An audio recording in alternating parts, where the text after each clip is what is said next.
Welcome, sleepy soul. I'm your storyteller tonight, here to help you drift into deep, peaceful sleep. Before we begin, don't forget to like the video and subscribe for more bedtime stories. Let me know in the comments where you're watching from and what time it is. And if there's a story you'd like to hear next, I'd love to know that too. I never planned on seeing her again. Honestly, I had built my entire adult life on the belief that she was buried somewhere in my past, far enough behind me that I could pretend none of it ever happened. But that illusion shattered 3 weeks ago, during a late shift behind the bar at Redwood Junction, a small-town dive off Highway 47 in northern Colorado, where folks drink cheap beer, play darts, and mind their own damn business. At least, most of them do. Her name wasn't always Seraphine. Back then we were kids and she went by Sarah, like the sky or some soft summer breeze. Funny how time twists meaning, because there was nothing soft about her anymore. I didn't recognize her that first night, not at first glance. But trauma moves in strange shapes. It hides the monster's face until it's damn near brushing your skin. I was wiping down the counter when she walked in. Tight denim jacket, messy black hair brushing her shoulders, deep brown eyes that scanned the place like she owned it. She moved like someone who'd never been afraid of the world, like she believed it would bend for her. And maybe, once upon a time, it did. "Whiskey neat," she said, sliding onto the stool. Her voice hit me like a punch. Not because it was loud or sharp, but because it carried something familiar. An echo of a memory I'd spent years trying to burn out of my skull. I poured her the drink, set it in front of her, and forced out a neutral smile. "Rough night?" She shrugged. "Rough life." That should have been my first clue. But I wasn't ready to see it yet. Not her. Not the ghost. Not the girl who once held a knife to her own thigh and said, "If you love me, you won't let me disappear." Not the girl I left home for. The girl I nearly lost myself trying to save. I grew up in a quiet neighborhood outside Flagstaff, Arizona, raised by folks who taught me that love meant responsibility, honesty, and showing up. I believed that. I lived that. But at 16, when hormones and stupidity mix into a Molotov cocktail, I met Sarah. She was everything I wasn't, reckless, impulsive, charming with that wildfire spark in her eyes. We collided like two storms and ruined everything in our path. She wasn't just toxic, she was hungry, for control, for validation, for someone to drown with her. When I tried to leave at 18, she locked herself in her room and carved my name into her own skin. When I told her I couldn't stay, she accused me of abandoning her to her demons. The last night we were together, she threatened my mother, said if I left she would make sure my family felt what it was like to lose someone. That was when I ran. I didn't pack, I didn't write, I didn't look back. The police were involved later.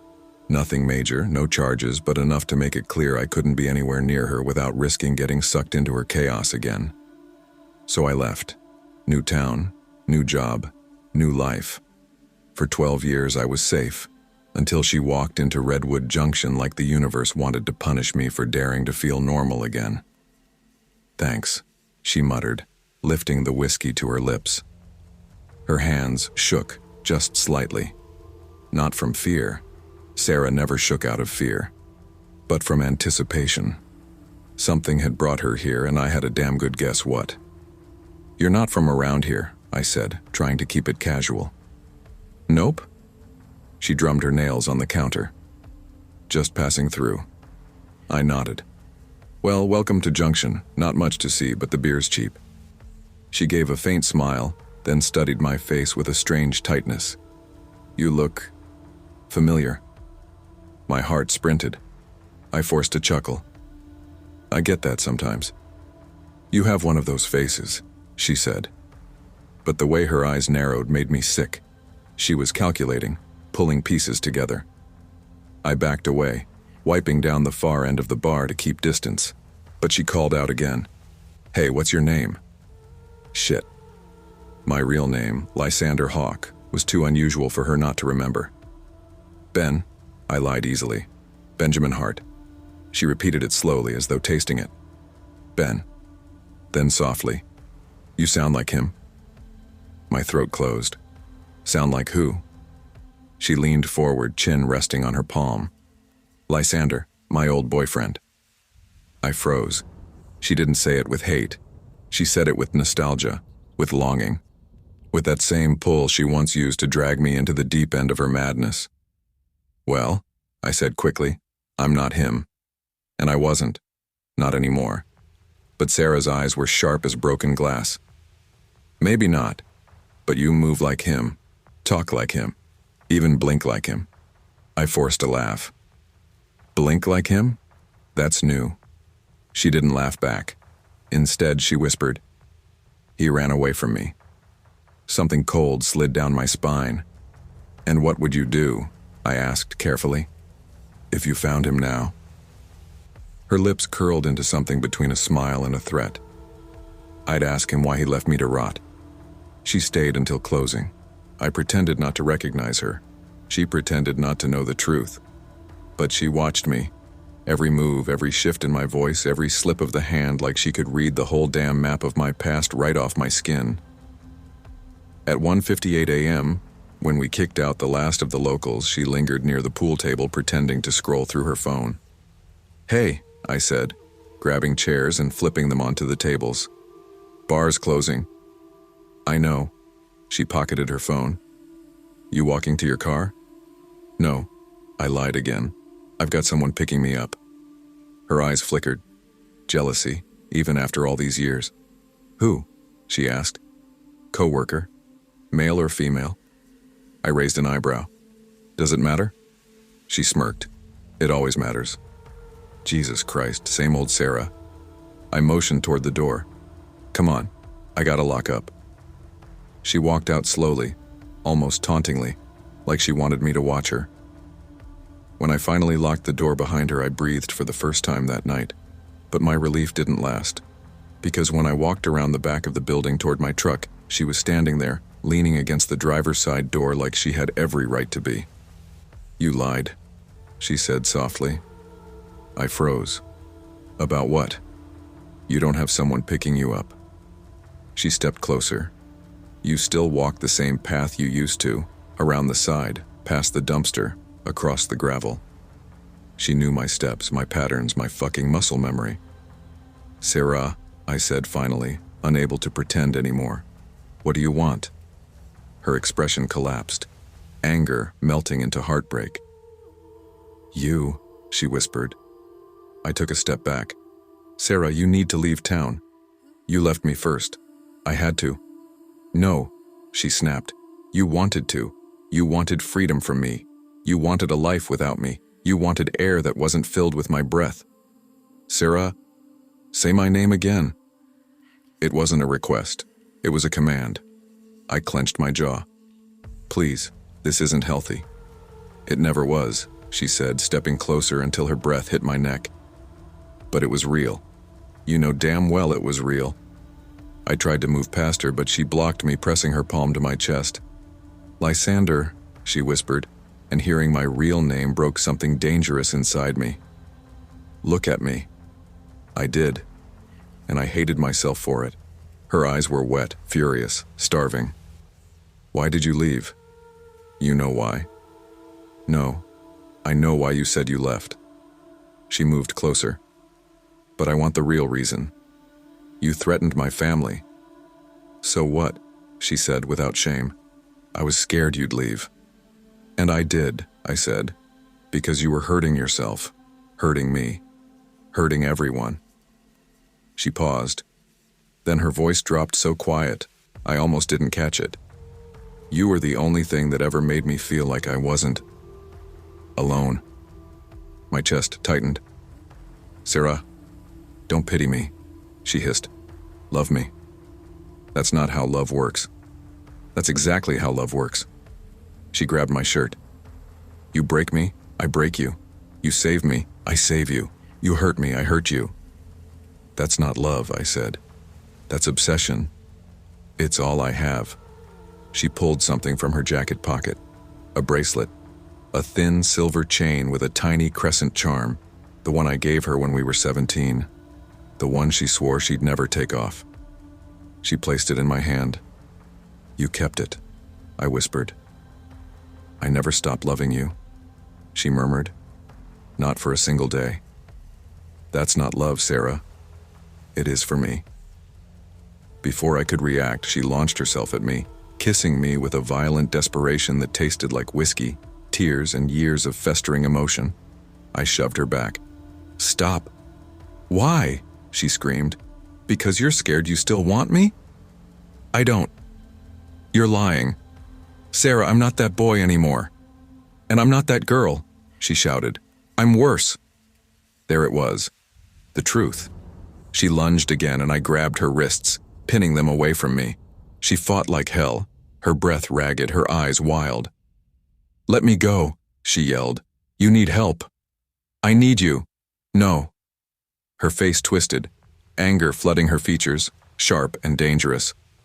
"If I can't have you," she whispered, "nobody will." "Sarah!" She screamed and tore herself from my grip, running toward the road.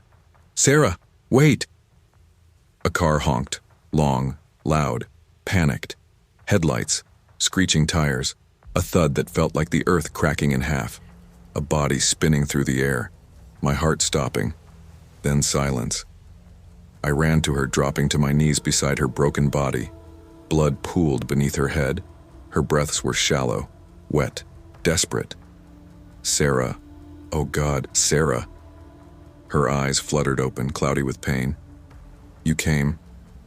"Stay with me," I begged, pressing my hands against her wounds. "Please, stay with me." She smiled weakly. "So, you do love me?" I swallowed hard. "I never stopped wanting you to be okay." "That's enough," she whispered. "No, it's not. Don't close your eyes, please." "Lysander," she breathed, fingers brushing my cheek one last time. "Don't run anymore." I cried out, raw, broken, as her chest rose one final time, and didn't fall again. The ambulance arrived 7 minutes too late. The officers asked questions. Witnesses gave statements. The driver who hit her sobbed until his voice cracked, but all I heard was her last whisper. All I saw was the girl I once loved, the woman I once feared, the soul I could never save.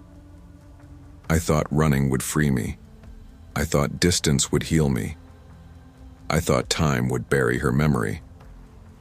But toxic love doesn't die. It lingers. It haunts. It clings like smoke to the back of your throat. Even now, weeks later, when I walk past Redwood Junction and see the traffic lights reflecting off the asphalt, I swear I hear her voice in the cold night air. "Lysander, don't run anymore." And sometimes, God help me, I almost turn around. I never thought love could rot. Not the romantic kind, at least. I always believed toxic love was something that happened to other people, the ones who ignored red flags or stayed with the wrong person just because they feared loneliness more than pain. I grew up promising myself I'd never be one of them. But life has a sick sense of humor. It waits until you're finally stable, finally breathing, finally feeling like a real adult. Then it throws someone at you who feels like sunlight at first, warm, comforting, familiar, until you're close enough to realize the heat is from a wildfire that's about to burn everything down. My name is Emily Castings, and I'm in my early 20s. Most people online know a version of me. Soft voice, slow confidence, seductive innocence. But that wasn't the real me. Just the version I created for the one place where I made my adult content. I didn't start OnlyFans for validation or because I liked attention. Hell, I didn't even show my face. I started because I loved the creativity. I liked making my content look artistic. Warm lights, soft shadows, carefully crafted poses that felt like storytelling. And I liked the money. Let's not lie. But I wasn't addicted to the cash. If anything, I got hooked on the control. How different it felt to choose what part of myself to give, what angle to show, what persona to slip into. I lived alone in a small city called Norhaven, several hours from my parents. I had a few friends, a summer job at a lakeside bar, and a small one-bedroom apartment near the edge of downtown. I wasn't famous, but I grew fast on OF because I was raw and intentional. I didn't post trashy content. I made it look intimate, soft, like something personal rather than performative. My fans noticed. They loved it. And so, my account blew up faster than I expected. I wasn't stupid either. I hid my identity carefully. No face, no tattoos, no real name, no location hints, no reflection slip-ups, nothing trackable. Or so I thought. But this story isn't about OnlyFans. Not really.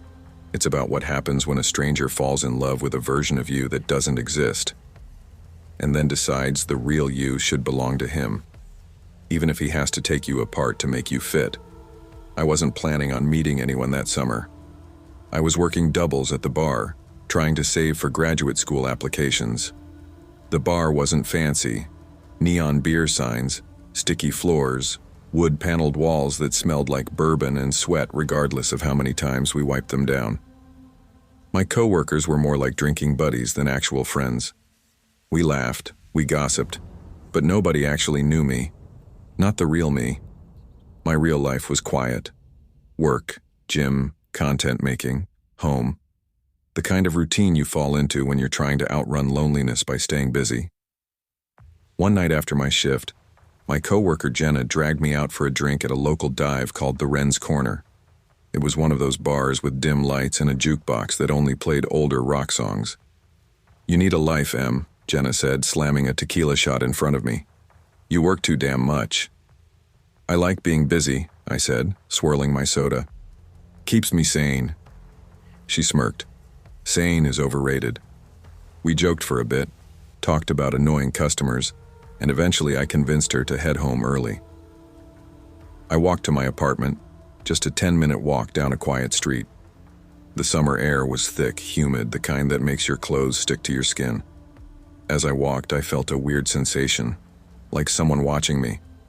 But Norhaven isn't dangerous, and I usually ignored my paranoia. I should have listened that night. When I got home, everything felt colder than usual. I thought it was the blackout hitting the neighborhood. Half the streetlights were dead. My apartment felt too quiet, still in a way I couldn't explain. But I brushed it off. I took a shower, changed into a tank top and shorts, and planned to record content for my page. Nothing explicit, just a soft-lit teasing mood video. But with no power, it wasn't possible. So I fell asleep. I woke at 3 a.m. Something pulled me out of sleep. This low, mechanical hum outside my bedroom window. It didn't sound like any generator or car I recognized. I sat up, groggy, heart pounding. The hell? I checked beside me for my phone out of instinct, but it wasn't there. I fumbled my hands across the sheets, the pillow, the floor. Nothing. Confused, half asleep, I crouched down near the side of my bed. Still nothing. The humming continued, steady, too steady. I whispered into the darkness. "Who's out there?" No answer. I wanted to look out the window, but the blackout made everything pitch black outside. My phone was still missing, so I couldn't even use its light. I told myself it was probably just a neighbor's generator or something stupid like that. But my body wasn't buying it. My chest felt tight. My stomach knotted. I hid under the blanket like I was 10 again. Pathetic. But it made me feel safer. The sound went on for what felt like an hour. Then it stopped abruptly. Just gone. Silence swallowed the room. Eventually, I drifted back to sleep. When sunlight hit my face the next morning, my phone was suddenly right beside my head, like it had been there all night. Except I knew it wasn't. And under it was a folded piece of paper. My throat tightened as I opened it. "You look pretty innocent when you sleep, not like when you put on a show for the camera."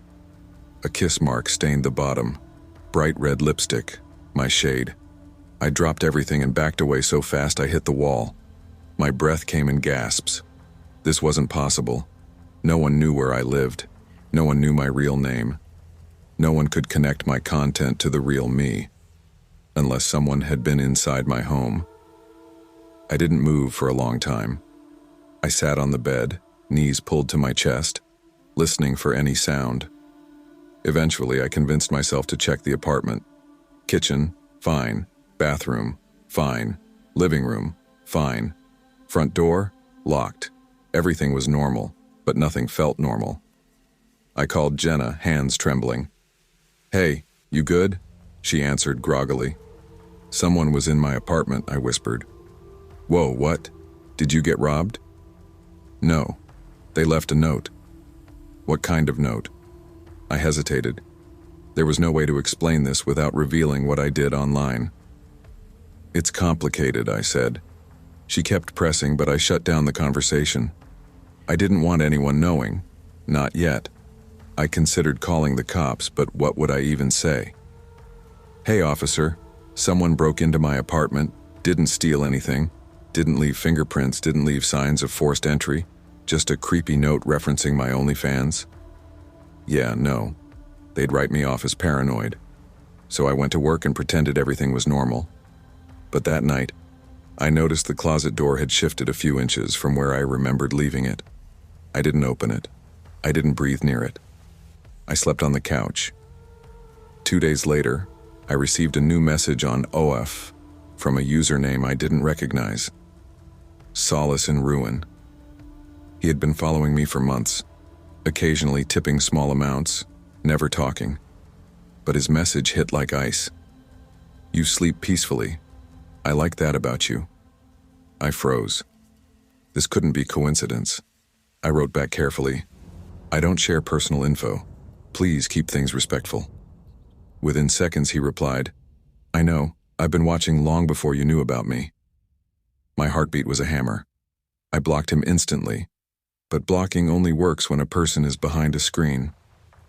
3 nights after the note, I heard a new noise. A soft click inside the apartment. Not from outside. Inside. My blood turned cold. I grabbed my phone, dialed emergency, but the line wouldn't connect. At first, I blamed signal issues until I realized my Wi-Fi was unplugged, and the router cord had been cut clean through. I stepped back slowly. My bathroom door was closed. My closet door was closed. The kitchen pantry door was cracked open. Too many places for something or someone to hide. "Hello?" I whispered. No answer. I backed toward the front door and tugged on the handle. It didn't budge. Locked, deadlocked, from the inside. Panic surged through me. My window wouldn't lift either. I pounded on it, screamed for help. No one heard. My street was practically a ghost town at night. Then, a door behind me clicked open. I spun around fast, back pressing against the window, chest heaving. "Please," I whispered. Just take whatever you want." A shadow moved. Footsteps. Slow. Deliberate. Then he stepped into the light from the window. He wasn't old, late 20s maybe. Tall, at least 6'3". Dark hair, messy. A jagged scar running from his cheekbone to his jaw. He wore a ripped black hoodie and jeans stained with something dark. His eyes were gentle at first glance, but dead behind the softness. "Morning, Angel," he murmured casually, voice low. "Or whatever time it is. You scream loud. Cute, but kinda pointless." My stomach flipped. He knew my OF username. He knew how I slept. He knew my lipstick. He had been in my house before, probably many times. Who are you?" I stammered. He smiled. A slow, infuriating smile like I'd just asked something silly. "You know me," he said. "Not this face, maybe. But you know me." I shook my head. "No, I don't." "Sure you do," he whispered. "Solace in Ruin." My limbs went numb. He stepped closer, fingers brushing my arm almost softly. "You gave me so much of yourself online," he said. "Your movements, your breath, your rhythm. You think I wouldn't recognize you walking down the street? You think I wouldn't know the body I've memorized?" My voice barely worked. "You tracked me down?" He tilted his head. "Tracked? Baby, you're not that hard to love." Love. He used the word like it wasn't poison. "I don't know you. I murmured. "But I know you," he said. "And honestly, I think you want someone like me, someone who sees the version of you that you hide." He suddenly leaned in and inhaled near my neck. I jerked back. "Don't," he whispered. "Relax. If I wanted to hurt you, I would have done it last week." My knees nearly buckled. I swallowed hard. "What do you want?" His smile returned, darker this time. "Everything," he said. "But for now, just come with me. I'm not going anywhere with you." He chuckled softly. "You think you have a choice?" He reached out, fingers brushing my waist. I acted on instinct. I kicked him square in the groin. He let out a strangled growl and folded slightly. I ran.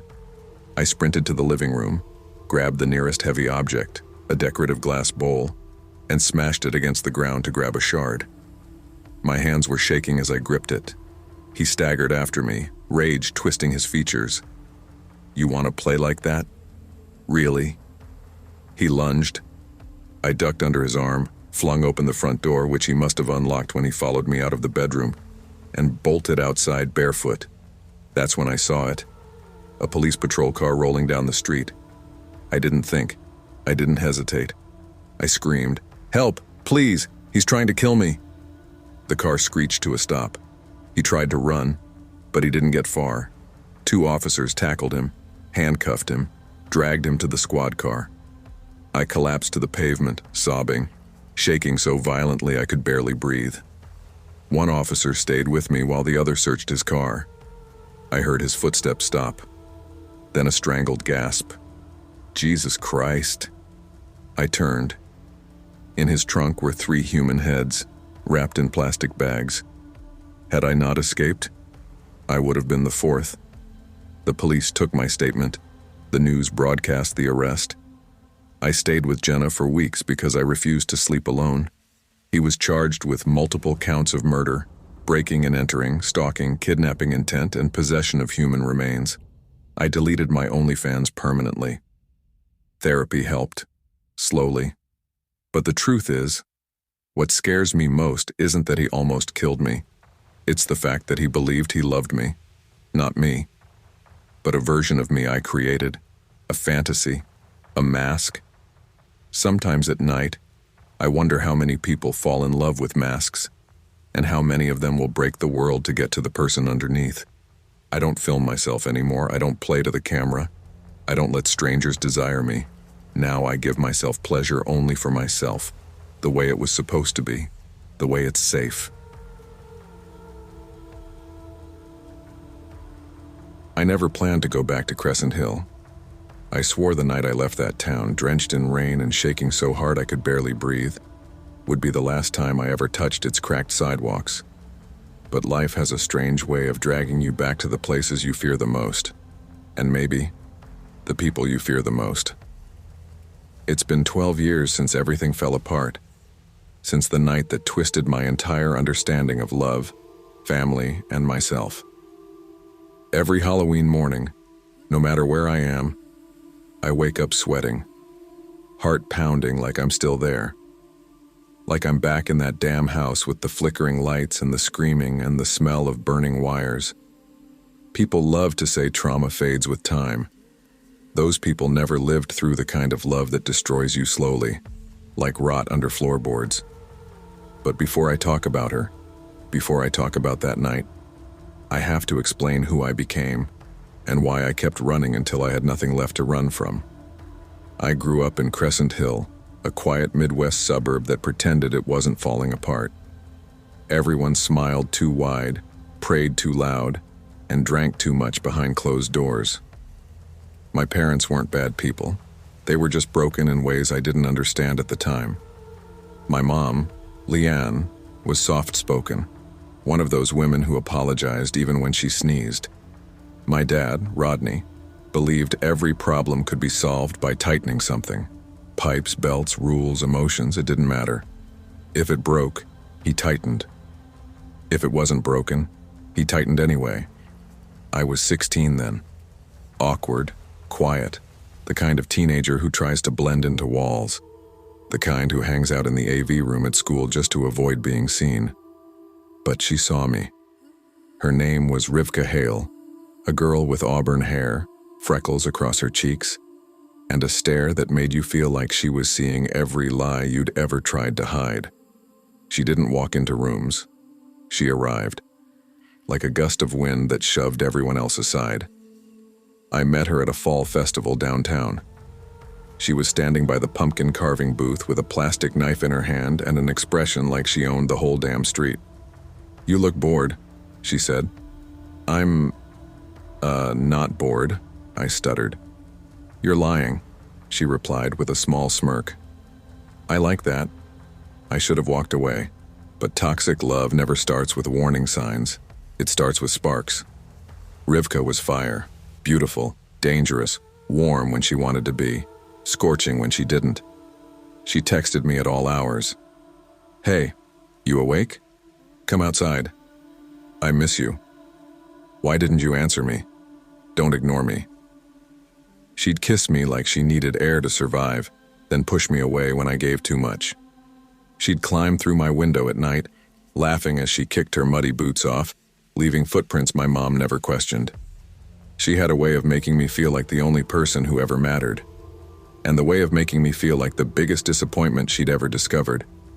One moment she'd whisper, "You're the only one who gets me," and an hour later she'd be screaming, "You don't even try to understand me, do you?"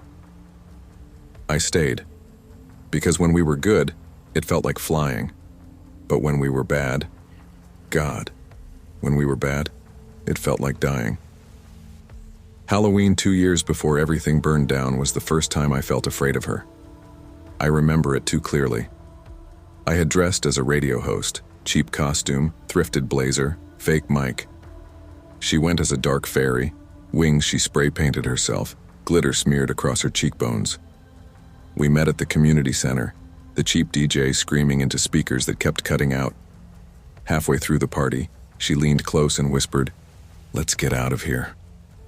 Her breath was warm against my ear. I didn't hesitate. We walked to my house. Wind howled through the neighborhood, blowing plastic skeletons and paper ghosts across lawns. My parents were out at a church event, something about hosting a safe alternative to trick-or-treating. When we stepped inside, the kitchen light flickered once, then steadied. "Old wiring," I mumbled. Rivka grinned. "Feels haunted." She loved creepy things. Darkness excited her. Fear energized her. Looking back, I think she fed off chaos. We went upstairs to my room. She lit candles without asking, dimming the lamp. Then she kissed me, harder than usual, like she was trying to consume me. Everything was heat, her hair against my cheeks, her hands gripping the back of my neck. And then, she pulled back suddenly. Her eyes were glassy, distant. "You're going to leave me one day," she whispered. "What? No. You will. Guys always do. My dad did. My brother did. Even my mom. She left without leaving." "Rivka, hey, look at me." But she wasn't looking. She was spiraling. "You're going to break me," she said. "I can feel it." She shoved me. Not hard, but enough to make my breath hitch. "Stop," I said softly. She laughed, a sharp, unsettling sound. "You think you're the victim? Cute." I froze. That was the first time I feared her. And that night, as she stormed out and slammed the door behind her, something in me cracked. When the porch light flickered twice behind her retreating figure, I felt a chill crawl up my spine, like a warning. I stayed with her. Of course I did. Love makes idiots out of smart people, and fools out of cautious ones. We were off and on constantly, breakups lasting a week, reunions fueled by tears and adrenaline. My parents hated her. My dad called her a storm in a girl's body. My mom whispered, "Sweetheart, she hurts you. That's not love." But I couldn't let go. And Rivka, she couldn't let go either, but not in a tender way. More like a trap. More like a tightening rope. It was the day before Halloween, the day the storm rolled in. I was 16 and stupidly desperate to impress her. She loved dramatic things. flashy things, moments nobody could forget. So when she joked about making my house do something crazy for Halloween, I took it too seriously. I opened the electrical panel in the basement.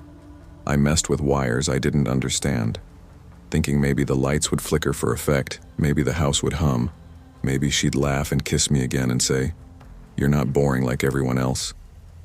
Still, the dumbest thing I ever did. I didn't tell her. I didn't tell anyone. The rain started around 6 p.m.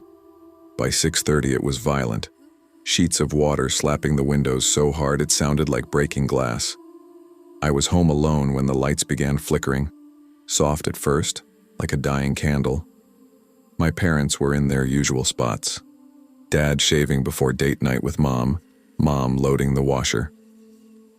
I sat on the couch watching a rerun of a late-night comedy show, feet curled beneath me, blanket around my waist.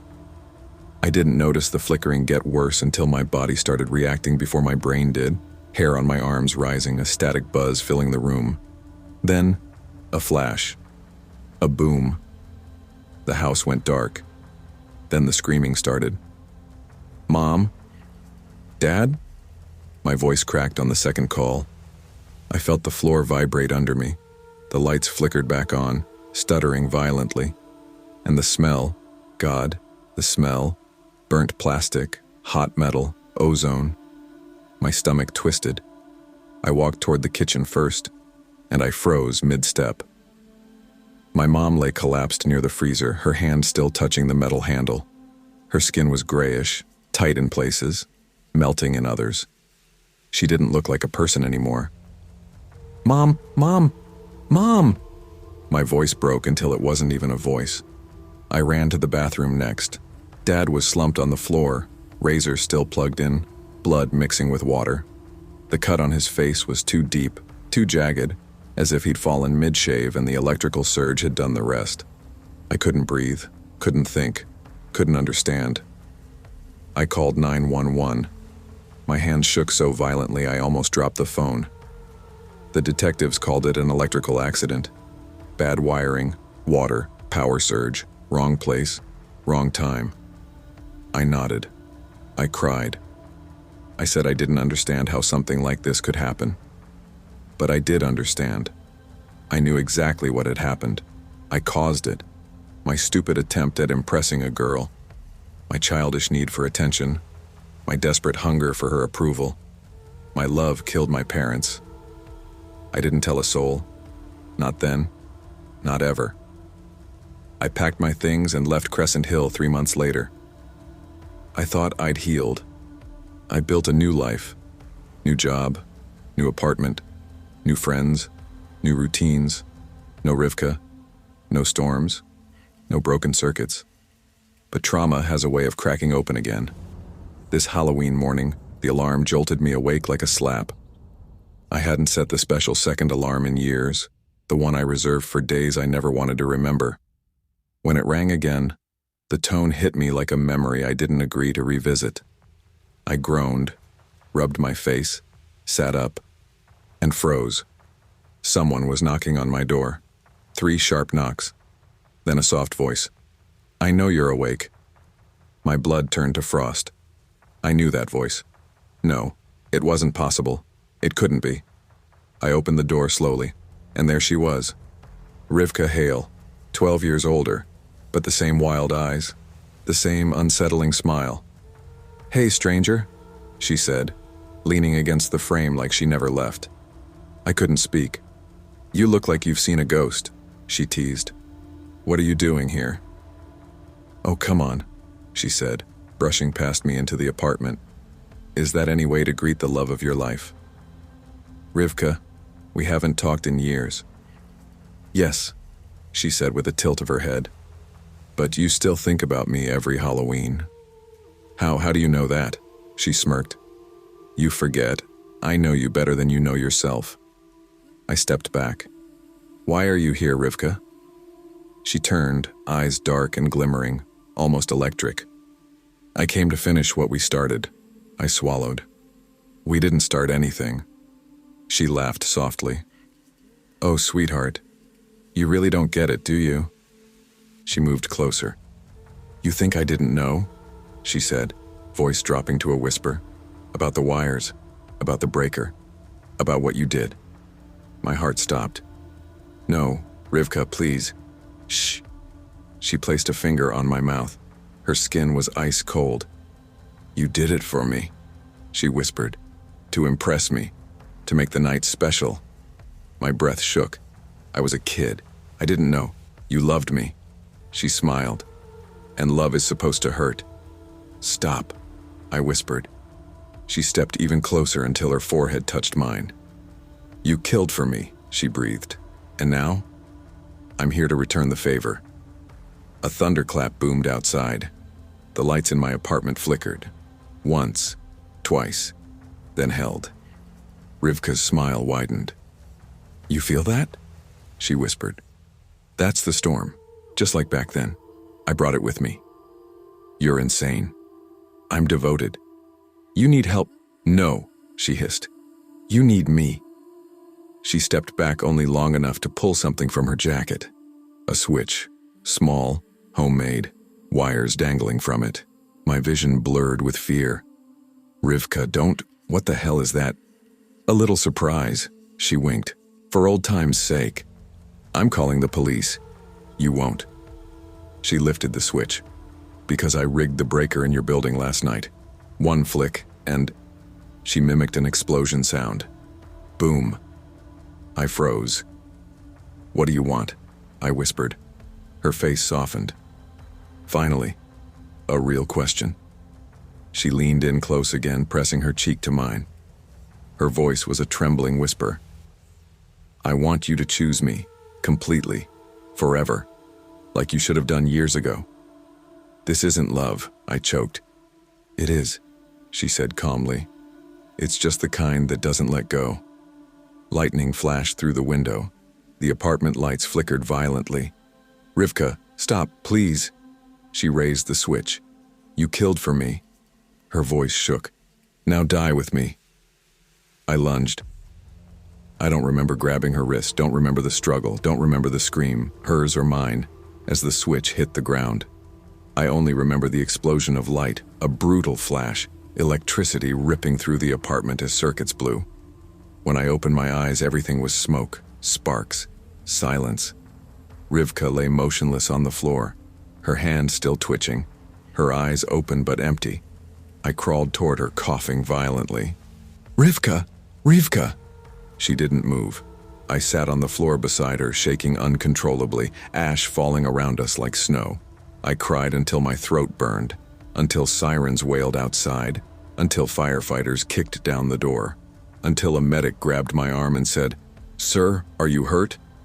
I didn't answer. Because I wasn't hurt, I was destroyed. They ruled her death an accident. Another electrical malfunction. Wrong place, wrong time. I didn't correct them. I didn't explain. Just like I never explained about my parents. Some truths are too poisonous to speak. Every Halloween, the alarms still wake me. Not because of ghosts, but because of love. The kind that leaves scars you never escape. The kind that feels like electricity under the skin. The kind that kills. I always thought the city lights of Chicago made me feel safe. I didn't know that sometimes the brightest places hide the darkest people. I was living in Jefferson Park, in a narrow brick apartment building wedged between a laundromat and a tax office that hadn't changed its neon sign since '97. My boyfriend, now husband, Rylan, was out watching the Bears game with his friends. It was a quiet Monday night, weirdly still, the kind that makes you notice your own breathing.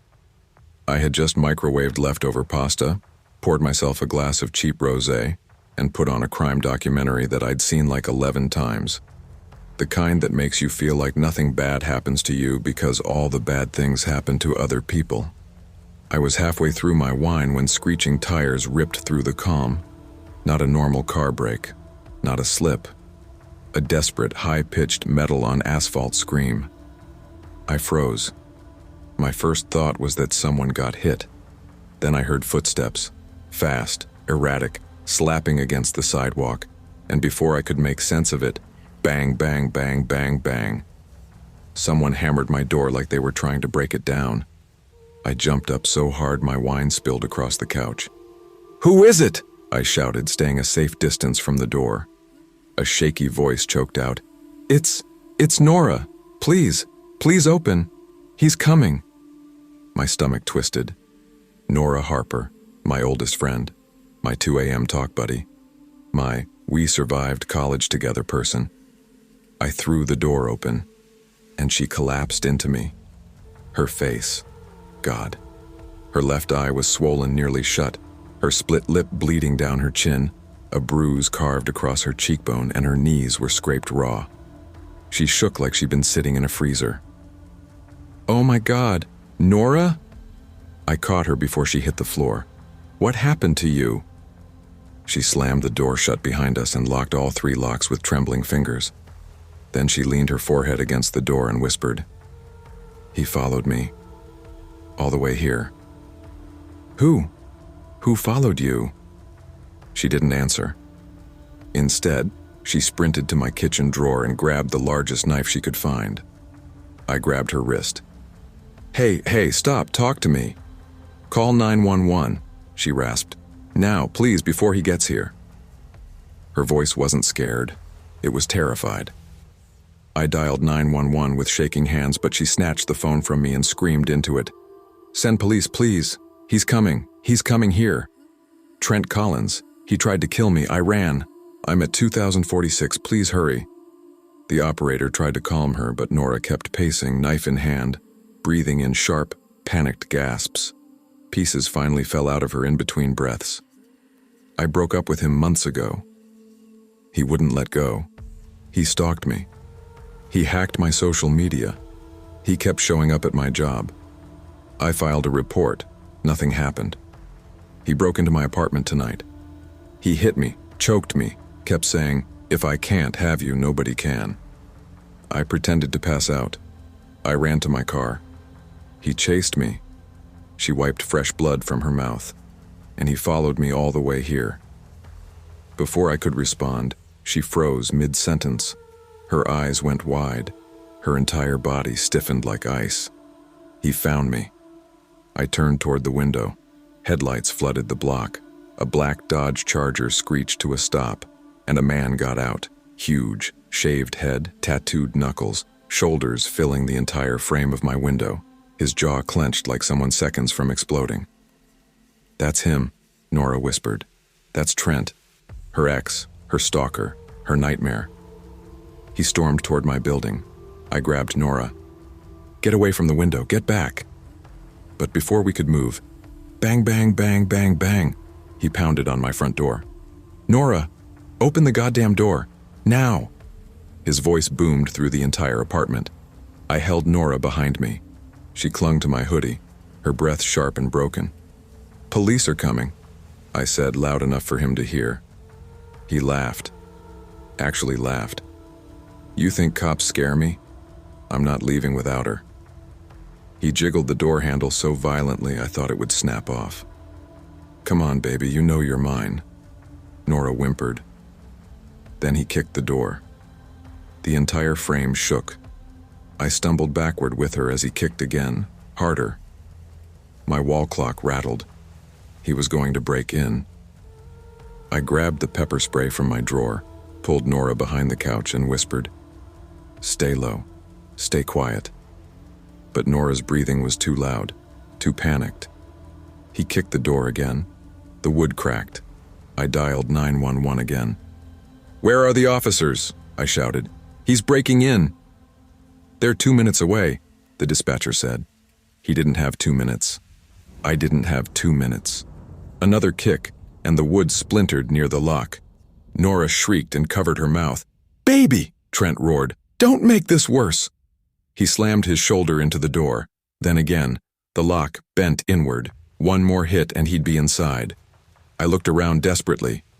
My only options: kitchen, back hallway, bathroom, bedroom window, bedroom window. "Come on," I whispered. "We're climbing out." I grabbed Nora's hand and dragged her down the hallway as Trent screamed on the other side of the door. We reached my bedroom.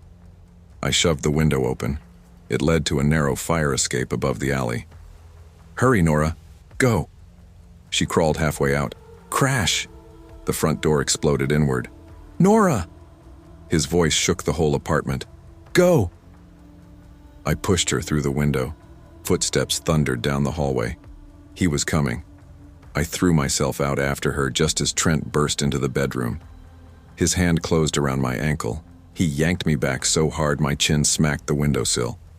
I screamed and kicked, my heel smashing into his jaw. He roared in pain, released me, and I scrambled out onto the fire escape. "Nora, run!" I shouted. She was already climbing down the rusted stairs. I followed her, half running, half falling. Trent lunged out the window behind us. "You think you can hide from me?" He leapt onto the fire escape, the metal groaning under his weight. We ran down the stairs, our footsteps echoing through the alley. Nora was crying openly now. "He's gonna catch us. Oh God, he's gonna catch us." "No, he won't. Keep going."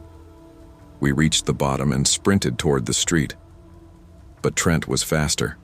He jumped the last 10 feet of the fire escape and landed like a monster hitting the ground. He grabbed Nora by her hood and yanked her backwards. She screamed as she fell. "Stop!" I yelled, running toward them. Trent raised his fist, and then sirens. Red and blue lights exploded across the alley. He froze mid-swing. 3 squad cars screeched into the street, officers running out with guns drawn. "Get on the ground now." "Hands where we can see them," Trent snarled, backing away. For a second I thought he was going to run or attack. Instead, he pointed at Nora. "See you soon, baby," and smiled. Then he dropped to his knees. Officers swarmed him, tackled him, cuffed him, shoved him into the cruiser while he laughed the entire time. Nora collapsed into my arms, sobbing. "It's over," I whispered. "You're safe now." But she shook her head. No, I'm not." I frowned. "What are you talking about?"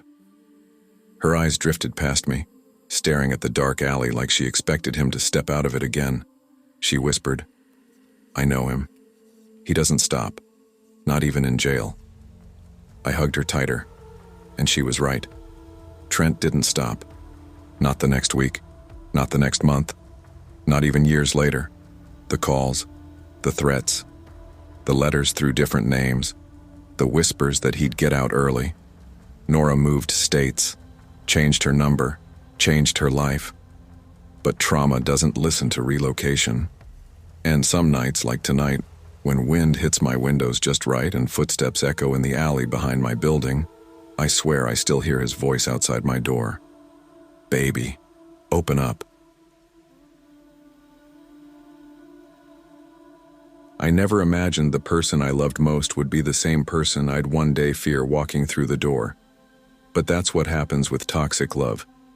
You don't recognize the transformation until the version you're looking at isn't even close to the one you remember. If someone had shown me a photo of myself now, sitting in a dim car at 1:37 a.m., hands shaking, trying to catch my breath, I would have sworn it was someone else, someone weaker, someone blind, someone who stayed too long. But it's me. It's my life. And this is how it fell apart. Before everything got twisted, before the anger, before the smashed doors and the screaming, there was a beginning that felt so good it should have been illegal. Back then I worked early mornings at a little coffee shop called Rusted Finch in downtown Hollow Ridge. If you blink, you'll miss the whole town. But it was my home, a place with wide streets, brick buildings, and people who always had something to complain about but never wanted to leave. I was 24, broke, tired, living mostly off tips and caffeine, and dreaming about leaving Hollow Ridge someday. And then Corvin walked into Rusted Finch one October morning, smelling like sawdust and cool air, wearing a frayed navy jacket that looked like it had lived a full life before he got it. "Just a black coffee," he said, rubbing his eyes with the back of his wrist. "I've been staining cabinets for 5 hours and I'm dying." I laughed. "It's 8 in the morning. Why would you do that to yourself?" "I'm a glutton for punishment, apparently," he said with a crooked smile. That smile. If I had known how deeply I'd one day fear seeing it twist into anger, I wouldn't have smiled back. But I did. Corvin kept coming in, same drink, same tired grin, same spot by the window. I'd catch him watching me tie my apron or fix my hair behind my ear. He wasn't creepy. He was soft, observant, gentle in a way that made me feel like I mattered.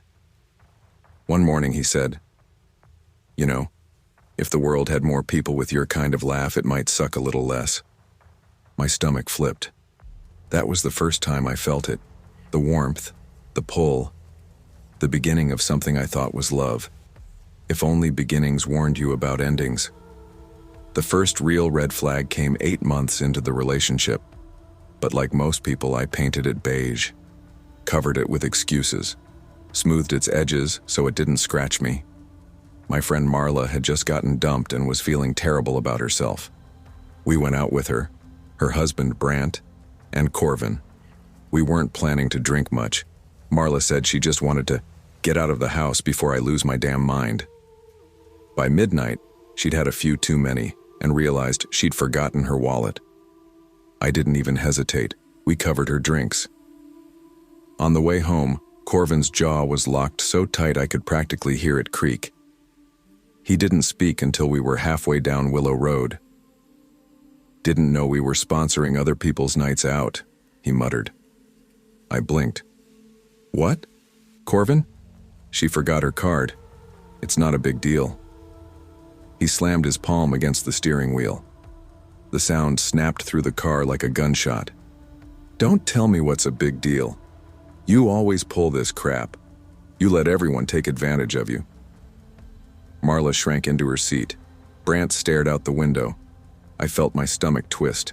When we got home, Corvin shoved open the front door so hard it hit the wall and left a dent. He punched the pantry door next. Then he went silent and disappeared into the bedroom. The next morning, he made breakfast, kissed my forehead, said, "I'm sorry, I was stressed. It wasn't about you." And like a fool starving for peace, I accepted it. That was how the cycle began. The next signs weren't loud. They were small, subtle, quiet enough to convince myself nothing was wrong. A mug shattered because I talked back. A picture frame broken because I shouldn't have smiled at that guy for too long. A lamp knocked over because I rolled my eyes. Every time, Corvin apologized. Every time he held me afterward like he was terrified of losing me. Every time he cried into my shoulder and said he needed me. And every time, I stayed.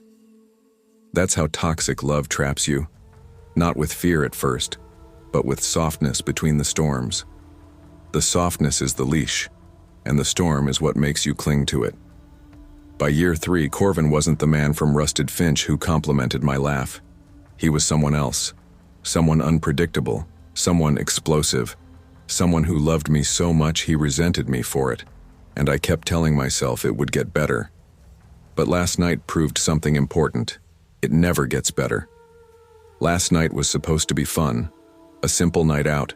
Me, Corvin, my friend Tessa, her husband Brant, and Corvin's brother Silas. Corvin didn't want to spend money, so we agreed we'd just go dancing and keep the night cheap.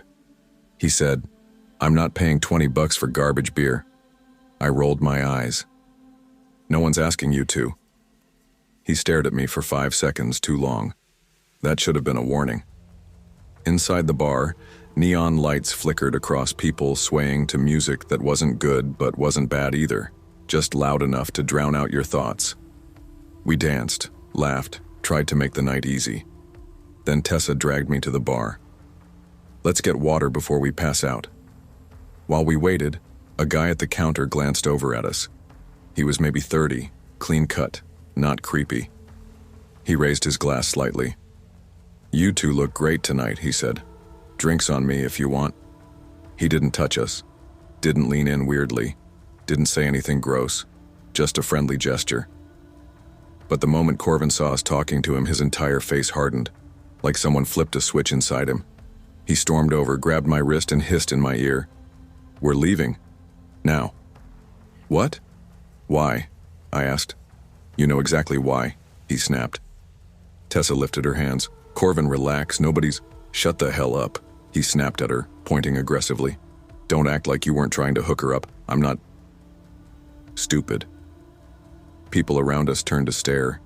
Heat crawled up my neck. Corvin yanked me toward the exit. Silas trailed behind us, looking exhausted. Bro, come on. This is too much. Corvin didn't listen. He shoved us all into the car. Then he sped onto the highway, flooring the gas pedal until the speedometer hit 95 miles per hour. Corvin, slow down, I screamed. Tessa cried. Brant yelled at him. Silas grabbed the wheel once to correct the car, but Corvin only shouted louder. You will not humiliate me. Do you hear me? You don't ever disrespect me in front of people. When we screeched into our driveway, he jumped out.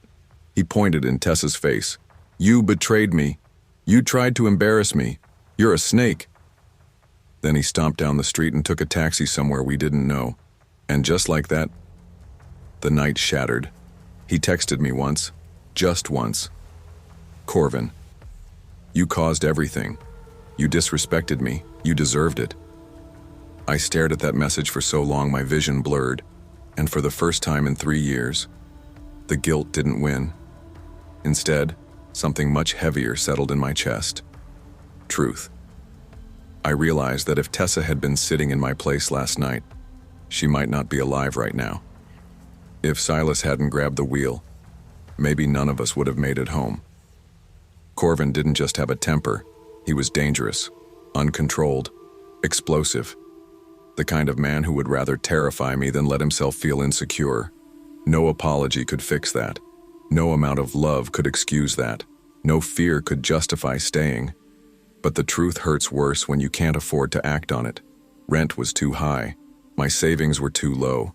I didn't have family to go to. My friends had families, responsibilities, kids. I felt completely trapped. And toxic love thrives on your lack of options. Tonight, after hours of replaying everything, I walked around the apartment and touched the things he had broken over the years, silent markers of every moment I convinced myself it wasn't that bad.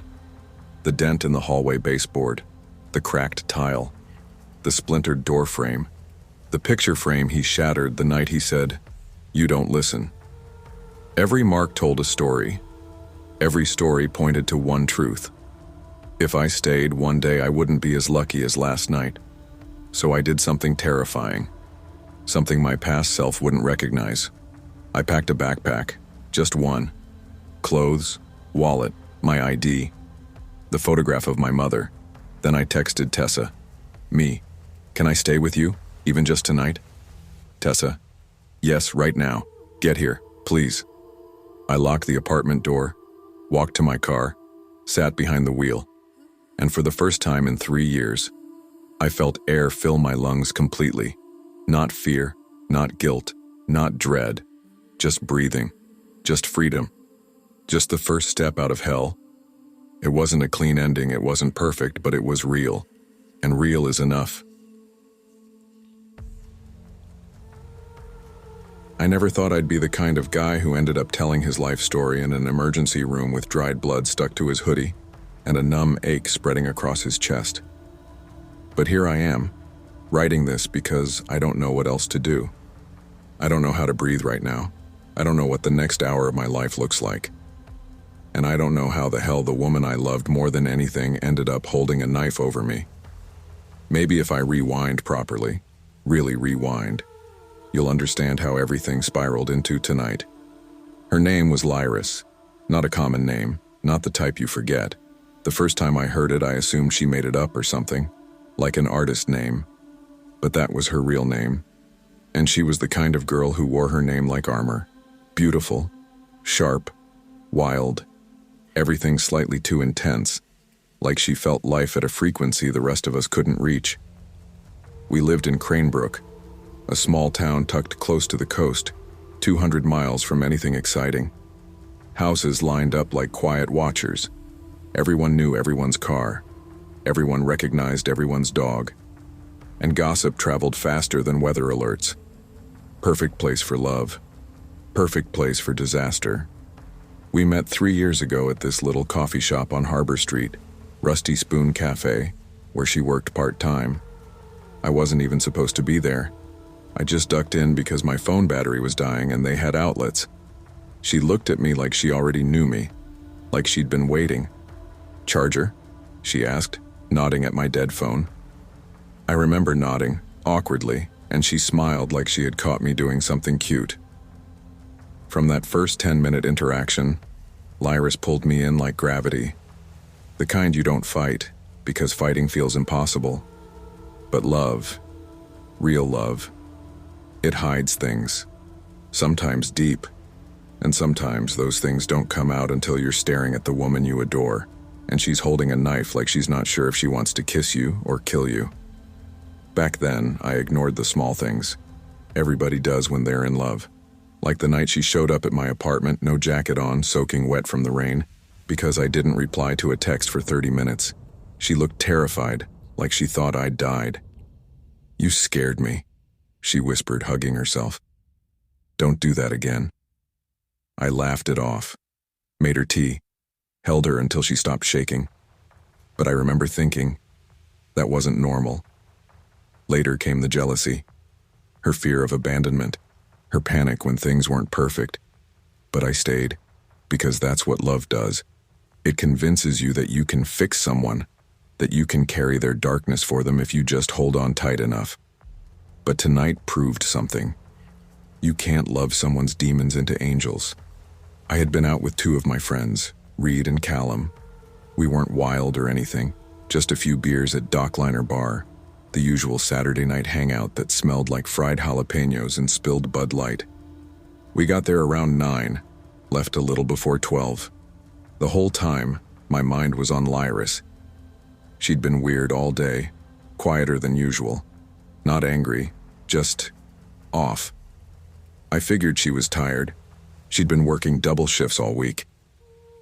When I reached home, the light in our living room was still on and the TV was playing some random infomercial. Lyris always forgot to turn things off. I turned everything dark, took a quick shower, then headed to bed. She was already lying there, facing the wall. I thought she was asleep. The room felt colder than usual. The air was thick. My chest felt heavy, like something was wrong, but I couldn't name it. I slipped into bed, lifting the blanket gently so I didn't disturb her.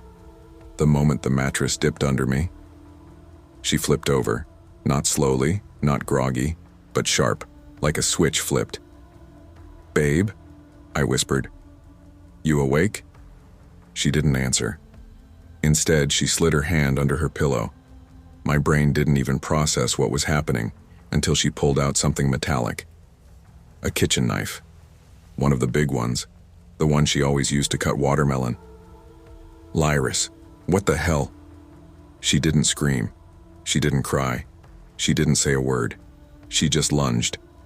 I jerked sideways and fell off the bed, landing on my shoulder, the shock rattling my teeth. My phone was still in my hand. Thank God. She swung again, but the knife only grazed me that time, warm pain exploding across my upper chest and shoulder. "Lyris, stop!" I yelled, backing away on my hands and feet. Her hair covered half her face. Her eyes looked wild, but lost, like she wasn't fully there. But there was something else too. Regret? Fear? Hatred? I still don't know. She didn't chase me. She just stood there at the edge of the bed as I scrambled out of the room. I ran barefoot outside, chest burning, blood dripping down my front. 911, I stood in the middle of the street, heart pounding so hard it shook my ribs. Cranebrook was dead quiet at that hour, porch lights glowing, a dog barking far away, the faint rustle of trees. I dialed 911 with shaking hands. "Emergency services, what's your situation?"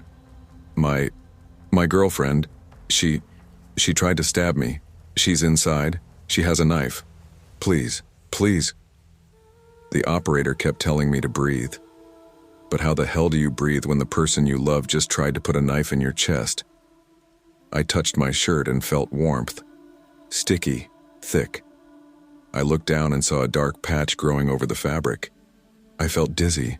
My legs wobbled, my vision blurred. And somehow, I still said, "Please go easy on her. Something's wrong with her. She wasn't herself.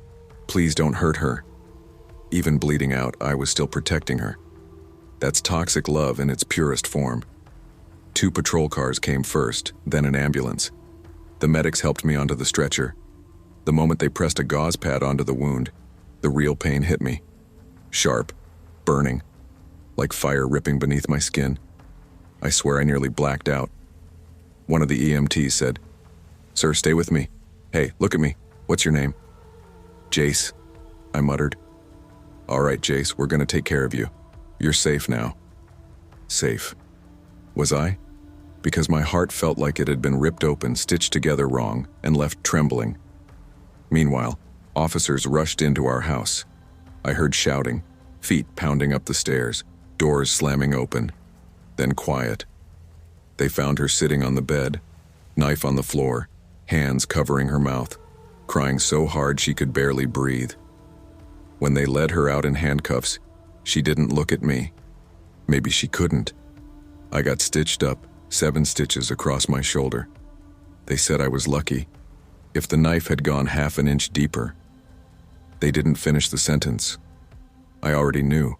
I would have been dead. I've been sitting here for hours. The hospital smells like antiseptic and cold floors. A monitor beeps somewhere down the hall.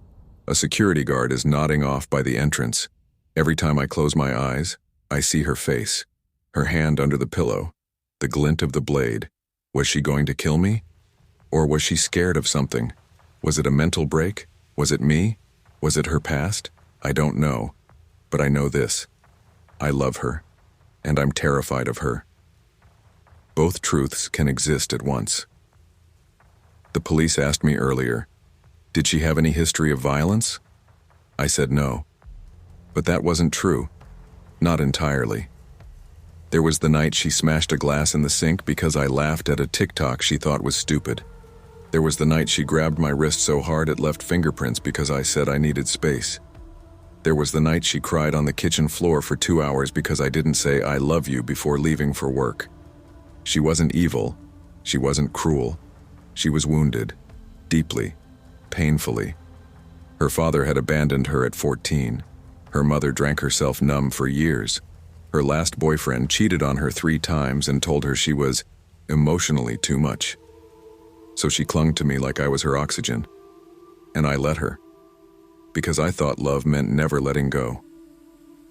A detective finally came in, middle-aged guy, tired eyes, named Officer Grant. "Jace," he said softly, "we need your statement." I told him everything, every detail, every moment. He wrote it down silently. Then he said something that broke me. "She kept asking for you. She's hysterical. Says she thought someone else was in the bed. Says she didn't know it was you." My stomach dropped. "What do you mean someone else?" "She said she saw a shadow lying next to her. She thought someone broke in. She panicked. So, she wasn't trying to kill me?" He hesitated. "We don't know. But she's not stable right now. That much is clear." Once they discharged me, I walked outside into the late morning sunlight. Everything looked too bright, too normal, too peaceful, like the world didn't realize it ended for me last night. My house stood there in the distance, quiet, still, ordinary. But I couldn't walk toward it. My legs wouldn't move, because I could still see the moment the knife flashed. I could still hear her ragged breathing. I could still feel the betrayal scraping against my ribs. The truth I didn't want love isn't always warm. Sometimes it's a cage lined with soft blankets. Sometimes it's a hand on your cheek and a knife behind your ribs. Sometimes it's a person who loves you so deeply they can't tell the difference between holding you close and holding you hostage. I know Lyris loved me. I know she never meant to become this person. But intent doesn't erase scars. And I have one now stitched across my shoulder. Permanent physical proof of where love can lead when it goes unchecked, untreated, unspoken. Tonight changed my life. Tonight changed hers too. I don't know what happens next. I don't know if she gets help. I don't know if I can ever sleep without flinching again. But I do know one thing. This was the closest I've ever been to dying. Not at the hands of an enemy, but at the hands of someone I would have died for. That's what makes it hurt the most.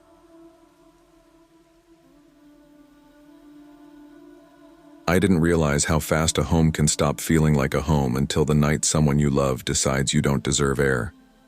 The winter storms had just started rolling through Northridge, Michigan, and I was exhausted from my holiday shifts at the store. I'd tossed my jacket onto the couch, kicked off my shoes, and collapsed in front of the space heater with a cup of cheap hot chocolate.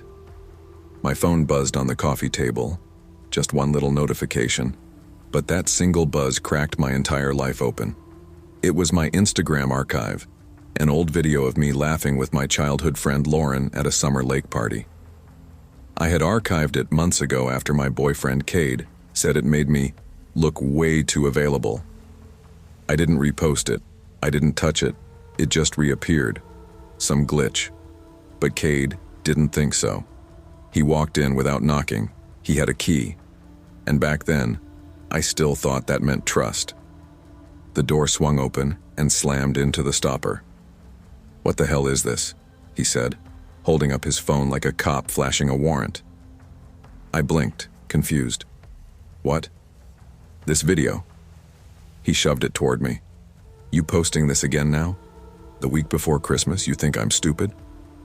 "It's archived, Cade. I didn't post anything, it glitched. People said Instagram does that sometimes." "Bullshit," he muttered, jaw tightening. "Why is he touching your waist? Why are you smiling like that? You trying to get guys hyped up for the holidays? What are you even talking about?" I laughed nervously. Wrong move. His face twisted instantly. "Oh, you think this is funny?" he said, stepping closer. No, Cade, I'm just saying it's not a big deal." "It is to me," he snapped.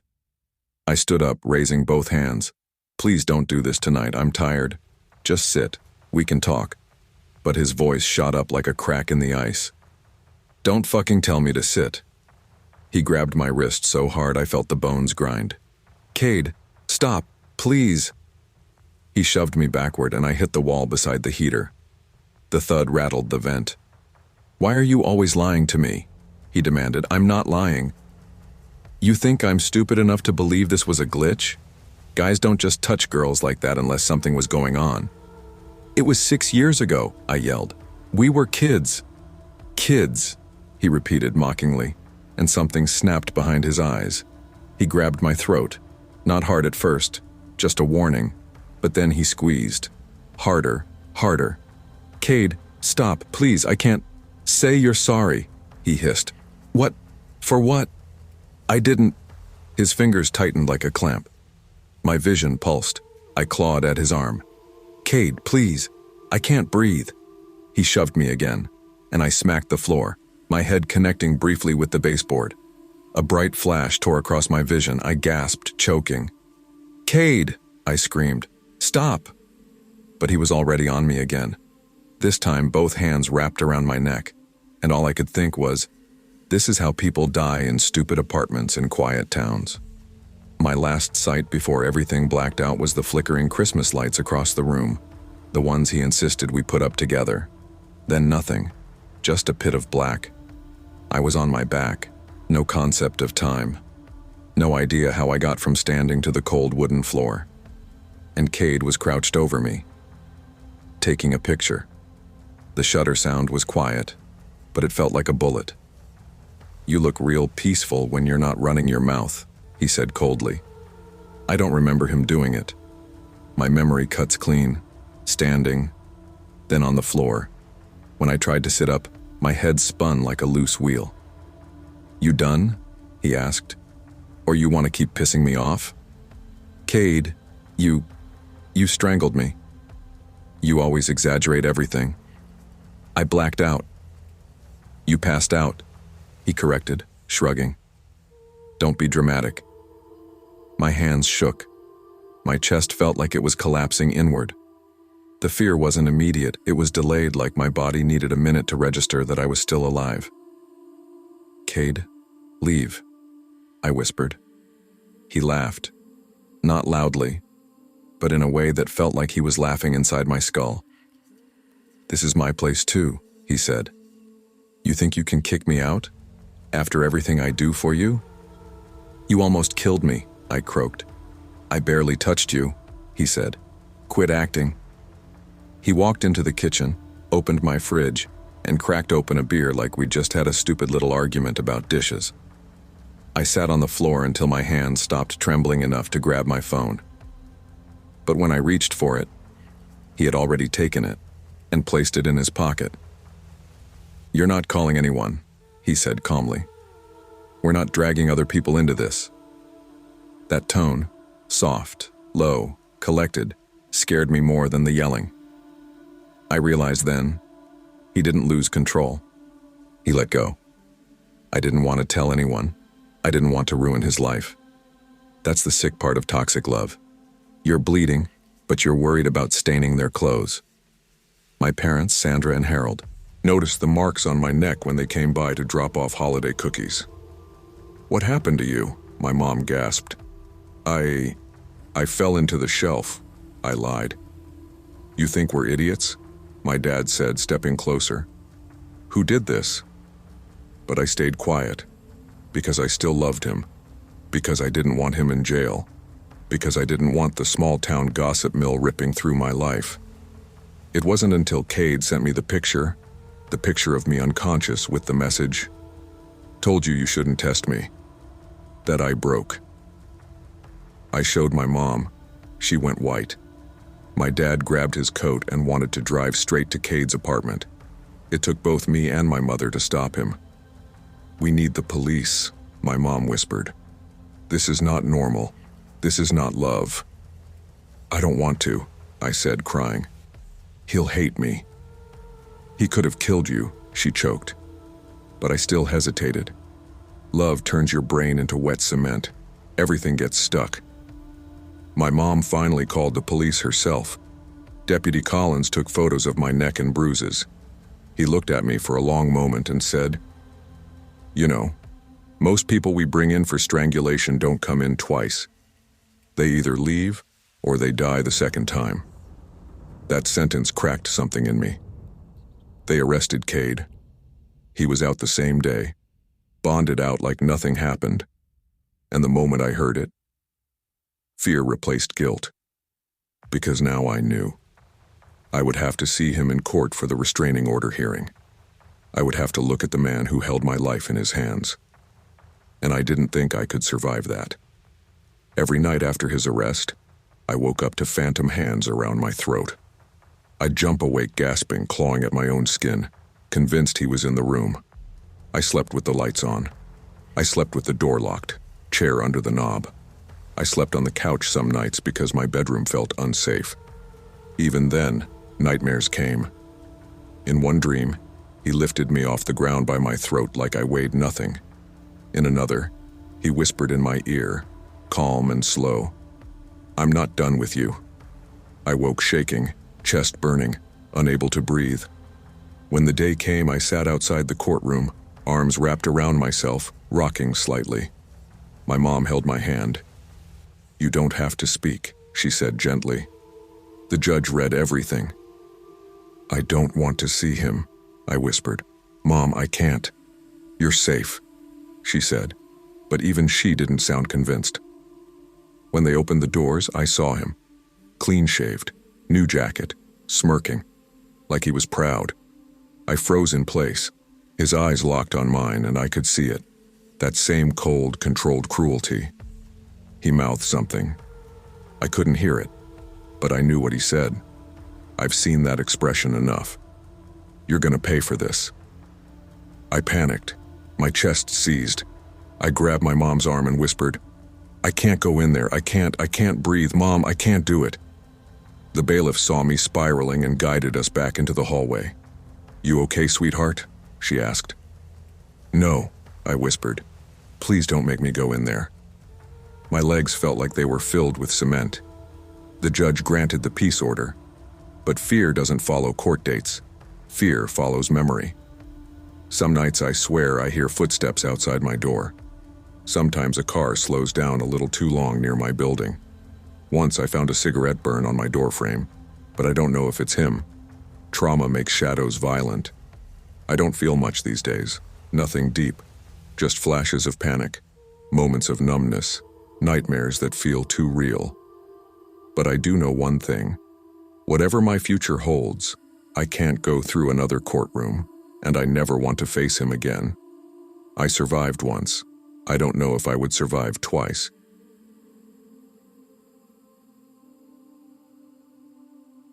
I never thought love could feel like both a home and a threat at the same time.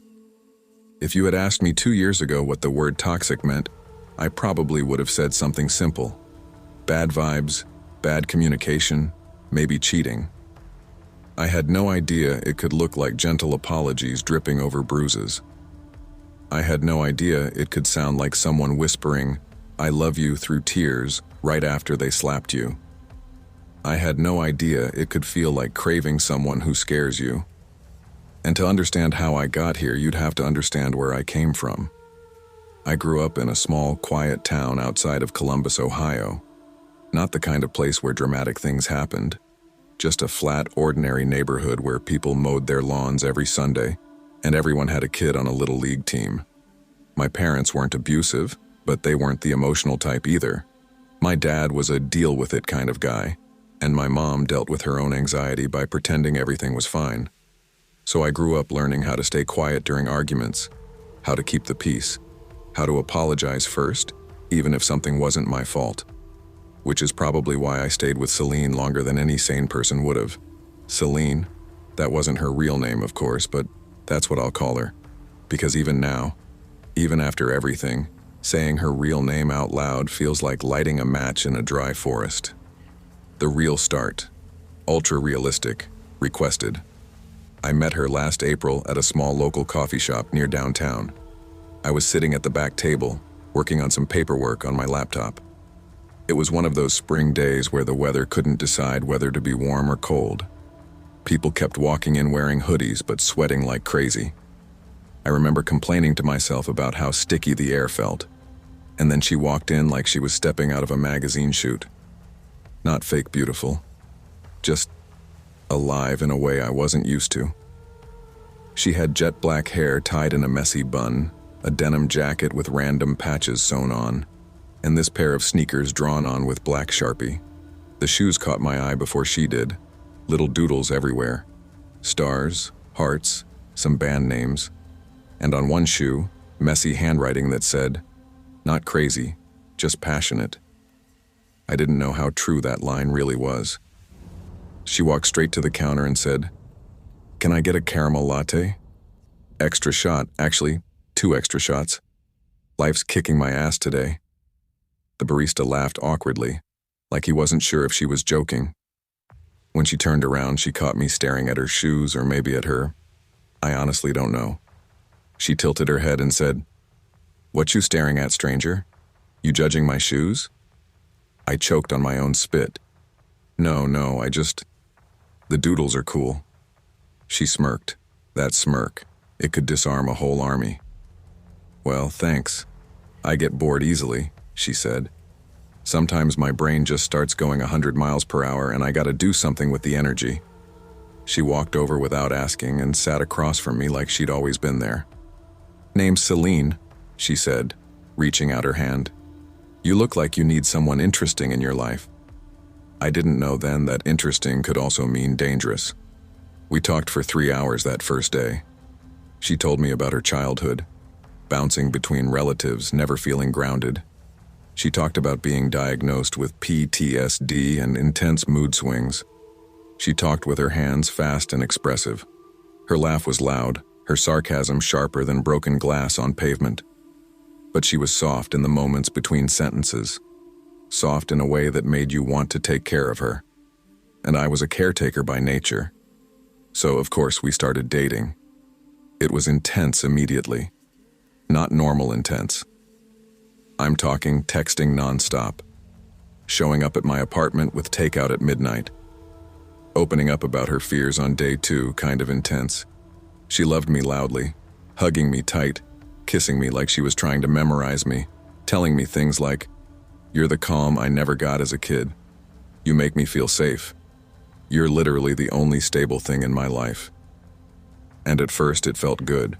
Who doesn't want to be needed? But 2 months in, everything shifted. The first major fight happened over something stupid. I had gone out with some coworkers after a late shift. Nothing wild, we just grabbed burgers and talked shit about our boss. My phone died halfway through, and when I got home, Celine was sitting on the steps outside my building with a look on her face like I'd crashed her car. "Where the hell were you?" she demanded. "My phone died, I was with coworkers." "That's bullshit," she snapped. She shoved past me, hard enough that I had to catch myself on the railing. "Celine, what the hell? Why are you pushing me?" "You think I'm stupid?" she yelled.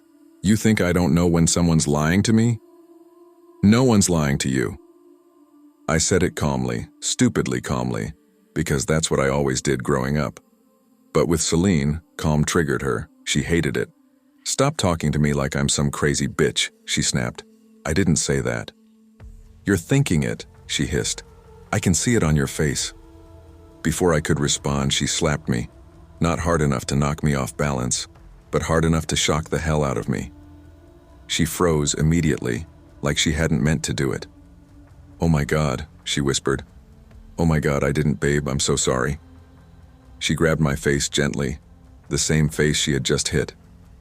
"I'm so sorry," she said. "I don't know what happens sometimes.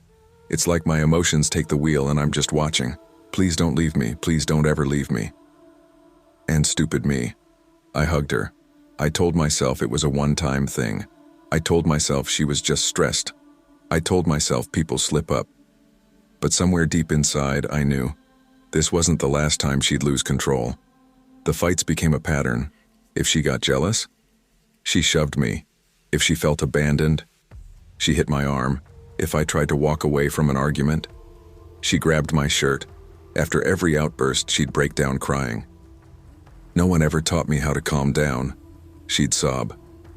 "I'm trying. I swear I'm trying." And she was trying. She really was. Sometimes she'd stop herself mid-swing and scream into a pillow instead. Sometimes she'd grab her own arm so hard she left marks. Once she even locked herself in the bathroom to avoid lashing out. That's the thing about toxic people. They're not evil. They're hurting. But their hurt spills over and drenches everyone around them. 3 months in, we had our worst fight yet. We were arguing about something dumb again. Me forgetting to text her that I got home safe. And mid-argument, she suddenly went quiet. Her face changed. Her breathing shifted. "Don't freak out," she said, staring at the floor. "But sometimes I get these intrusive thoughts when we fight." "Okay, what kind of thoughts?" She swallowed. Her voice dropped. "About killing you." The room spun. It felt like hearing a fire alarm in a quiet house. "But I would never do it," she said quickly. "Never. Not in a million years. They're just thoughts. My brain gets dark when I'm scared of losing you. Celine, I swear I would never hurt you like that. I would rather die than hurt you." I just sat there. Thoughts aren't actions. I knew that. People with trauma can have violent, intrusive thoughts they'd never act on. But considering she'd already pushed me, hit me, shoved me, it wasn't exactly comforting. Still, I stayed. Because she cried into my chest. Because she said she needed me. Because she kissed my hands and whispered, "You make the monsters in my head quiet." We had good moments, really good ones. Laughing at 2 a.m., dancing in the kitchen, going to flea markets, getting tacos from that food truck near High Street, making dumb videos on her phone. When she wasn't spiraling, she was the sweetest person I'd ever met. But the outbursts never fully stopped. One night she got mad I fell asleep during her rant about her coworker. She threw a pillow at my head, then stormed out. Another time she slammed my laptop shut during an argument, cracking the corner.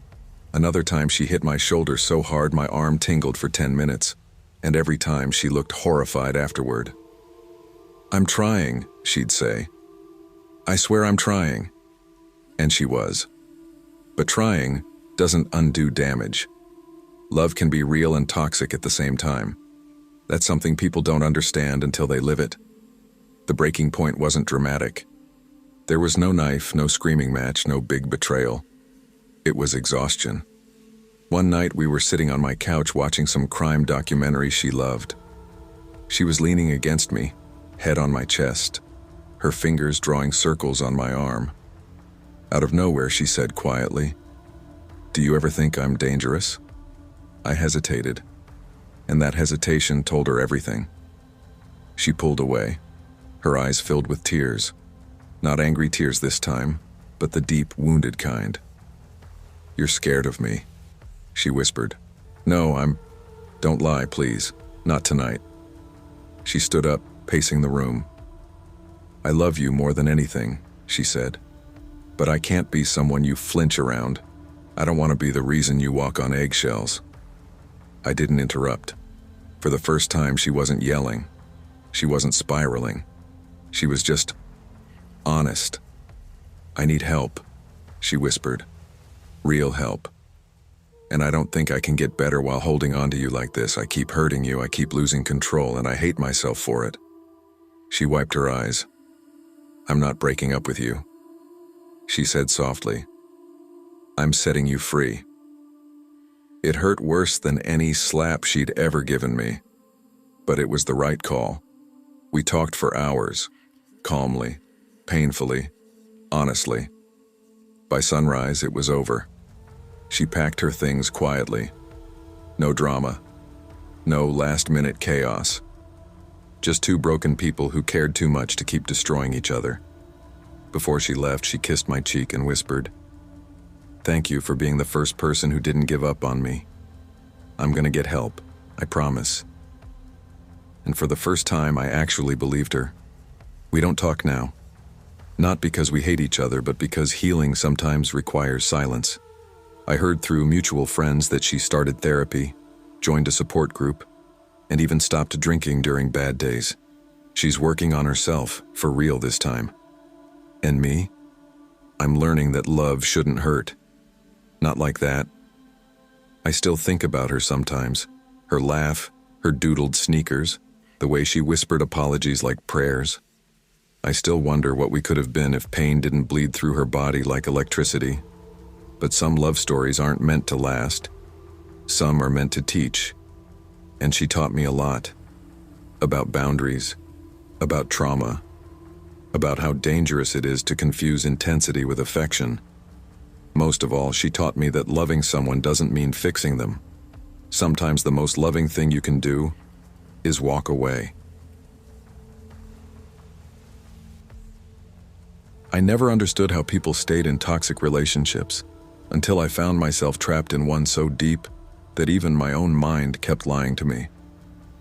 Back then, I was 19, living in Riverside Hollow, a quiet little town in northern Georgia that people only ever passed through on their way to somewhere more interesting. I worked part-time at a gas station off Highway 22 and spent my nights scrolling through TikTok or texting friends. Then he showed up. His name was Rylan Vexler, a name that sounded cool as hell and way too unique for a guy from a place nobody cared about. He was 21, tall, always dressed nice, and talked like life owed him something. People around town said his family had money somewhere, old business investments, land, whatever. He didn't like talking about it, but he sure liked spending like it was true. I met him on a cold night in November 2021. He came into the station, bought a pack of gum, then lingered at the counter like he had all the time in the world. "You always this quiet?" he asked, leaning forward. "I'm literally just scanning your gum, dude." He grinned. "You're funny. I like that." I remember thinking, wow, someone like him noticing someone like me? That should have been my first warning sign. But toxic love never starts toxic. It starts flattering. 3 weeks later, we were inseparable. He'd pick me up after work, take me on late-night drives, blast music so loud we couldn't hear each other talk. He'd text me stuff like, "You're the only person I feel safe with. Don't ever leave me. I mean that." And I believed every word. Until one night at 11:17 p.m., I got a message from an unknown number. "Hey, I didn't know you were dating Rylan. Thought I should tell you, he's been messaging me for weeks." At first I thought it was spam. Then another message came. He tried showing up at my house, told him to leave. You deserve to know. My heart punched itself. I called him immediately. Why is some random number texting me saying you're trying to get with them? He scoffed like I was stupid. Babe, come on, someone's messing with you. Who? How would I know? People are weird. His voice had that practiced calm. Too calm. Like he'd already rehearsed for this moment. That was the first lie. I just didn't know it yet. 2 days later, another message came through. He's lying to you. I told him to stop. I can prove it if you want. That last sentence froze my spine. Prove it? I didn't respond. I just sat on my bed staring at the wall, feeling everything inside me twist. When I asked Rylan again, this time face to face, he exploded. You don't trust me? After everything? That's what we're doing now? It's just a question. No. It's an accusation and it pisses me off. He hit the steering wheel so hard the horn nearly cracked. That should have been another red flag. But instead I said the dumbest thing possible. I'm sorry. He breathed out, all slow and dramatic like he'd been wronged. Then he held my hand and whispered, "Don't ever doubt me again." I nodded. And somewhere inside me, a little part of myself faded. 2 weeks passed. I thought things were normal again. They weren't. One night while Rylan was in the shower at his place, his phone buzzed. A message banner popped up at the top. Did you send it? Sent what? Another message. I swear to God, don't ghost me again. You promised me. My stomach dropped. My heart whispered, don't look. My brain yelled, open the damn phone. I picked it up and saw the name, Theo. Never heard that name in my life. Before I could read more, Rylan came out of the bathroom. What are you doing with my phone? His voice wasn't angry. It was dangerous. I didn't mean to. It just lit up. He snatched it out of my hand so fast the air slapped. You don't touch my shit, ever. That was the first time I felt afraid of him. Not nervous, afraid. Later I found out that Theo wasn't just some dude. Theo was 16, and Rylan had been secretly seeing him for months. I only learned the full truth months later through police reports, messages, and the ugly aftermath. But here's the important part. Theo had found out about me, and he wasn't quiet about it. He messaged Rylan, "You can't play both sides. Tell her or I will." Rylan panicked, and then things got even darker. Theo had screenshots, messages, photos, proof of everything Rylan wanted buried. He sent him a threat. If you lie again, I'll post everything. Rylan begged him not to, and then he started paying him. First $60, then $120, then $300. Within a month, he sent Theo over $2,000. He never told me any of this. Instead, he kept treating me like I was the problem. The night everything snapped. December 19th, a freezing Monday night. I was closing up the gas station when Rylan texted, "Can you come outside real quick? Need to talk." I stepped out and saw him leaning against his car, hands shaking like he'd been awake for days. "You good?" I asked. "No, not even close." He paced. He kept checking the dark edges of the parking lot. "Okay, what's going on?" He swallowed hard. "If anyone asks, I was with you tonight." I blinked. "Why? What happened?" "Just say it, please." "Rylan, what did you do?" He looked at me, eyes cold, something broken behind them. "I handled something. Someone. That's all you need to know." My blood iced. What the hell does handled mean? He stepped closer. "It means you don't ask questions if you love me." I took a step back. "Rylan, what did you do to Theo?" He didn't answer. He didn't have to. The silence said everything. The next morning, news broke. A 16-year-old boy found in the woods outside Briar Creek. Severe head trauma. No sign of life. Investigation underway. I felt the world tilt. That night my phone buzzed. Rylan, don't talk to anybody. Not cops, not your friends, nobody. Then another. If I go down, I'm taking you with me. 2 days later, police knocked on my door. Ma'am, we're looking for Rylan Vexler. Do you know where he is? No, I whispered, even though I'd just received a message from him. I need you. Answer. I called him. He answered instantly, voice ragged. You told them, didn't you? No, Rylan. They came on their own. You were supposed to protect me. I didn't do anything. He exhaled, shaky. I didn't mean for it to happen, I swear to God, I snapped. Where are you? Silence. Then he said 5 words that will haunt me forever. You were never supposed to know. The line went dead. He was arrested 3 hours later, blood on his hands, the weapon in his trunk, and that same dead-eyed stare he'd shown me the night he handled things. People say toxic love makes you stupid. It doesn't. It makes you blind. It makes you loyal to the wrong person. It makes you defend someone even while they're destroying you. When detectives read me the full message logs between Rylan and Theo, I broke down crying in the police station. Not because Rylan betrayed me, but because Theo was a kid. A scared kid who trusted the wrong adult. Just like I had. Only I survived. Rylan didn't confess until after 3 days of interrogation. He blamed everyone but himself. He blamed Theo. He blamed pressure. He blamed stress. He never blamed the monster in his own chest.